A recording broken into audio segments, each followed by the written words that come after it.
Number 3، اگر کسی نے غلطی سے پہلی رکعت میں سورہ ناس پڑھ لیا، پہلی رکعت میں قل اعوذ برب الناس پڑھ لیا، اب وہ دوسری رکعت میں کیا کرے؟ یا اگر چار رکعت والی نماز ہو تو دوسری تیسری چوتھی رکعت میں کیا کر لے؟ غلطی سے سورہ ناس پہلی رکعت میں پڑھ لیا، اس کا جواب یہ ہے کہ اب دوسری رکعت میں، تیسری رکعت میں اور چوتھی رکعت میں سورہ ناس ہی پڑھ لے،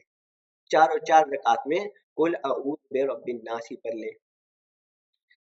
ایک مسئلہ یہ ہے اس سے کہ اگر کسی نے پہلی رکعت میں قل اعوذ برب الناس شروع کر لیا، قل اعوذ برب الناس، اور فوراً یاد آ گیا کہ یہ تو میری پہلی رکعت ہے، تو اب کیا وہ کوئی دوسری صورت کی طرف لوٹے